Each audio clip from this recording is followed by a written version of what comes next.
നമസ്കാരം. നവരാത്രി കാലത്ത് ദേവി പ്രീതി ലഭിക്കാൻ എന്താണ് ചെയ്യേണ്ടത്? നമുക്ക് ഒരുപാട് കാര്യങ്ങൾ ചെയ്യാൻ നമുക്ക് പറ്റാത്ത അവസ്ഥയുണ്ടെന്ന് വിചാരിച്ചോളൂ.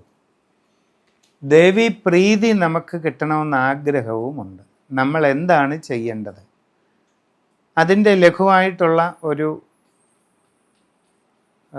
നിർദ്ദേശം ദേവി തന്നെ മാഹാത്മ്യത്തിലൂടെ നൽകിയിട്ടുണ്ട്.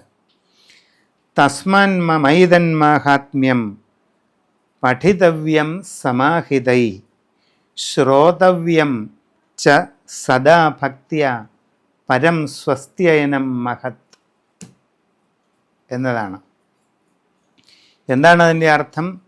തസ്മാൻ മമൈതൻ മാഹാത്മ്യം, എൻ്റെ മാഹാത്മ്യമാകുന്ന ഈ ഗ്രന്ഥം, തസ്മാൻ മമൈതൻ മാഹാത്മ്യം, അതുകൊണ്ട് പഠിതവ്യം സമാഹിതൈ, പഠിക്കുക. എങ്ങനെ? ഒന്നിനു പിറകെ ഒന്നായി ക്രമമായി പഠിക്കുക.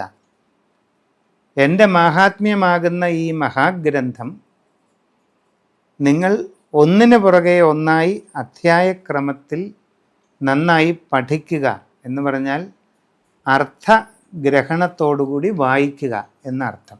ശ്രോതവ്യം അഥവാ കേൾക്കുക. ഒന്നുകിൽ ഈ ദേവീ മാഹാത്മ്യം നിങ്ങൾ ക്രമമായി അധ്യായപ്രകാരം നന്നായി പാരായണം ചെയ്യുക, അല്ലെങ്കിൽ മറ്റൊരാൾ നന്നായി പാരായണം ചെയ്തത് കേട്ടിരിക്കുക. ശ്രോതവ്യം ച സദാ ഭക്തിയ, എന്നും ഭക്തിപൂർവം ഇങ്ങനെ ചെയ്യുക. പരം സ്വസ്ത്യയനം മഹത്, ഇതിൽ പരം മഹനീയമായ മറ്റൊന്നുമില്ല.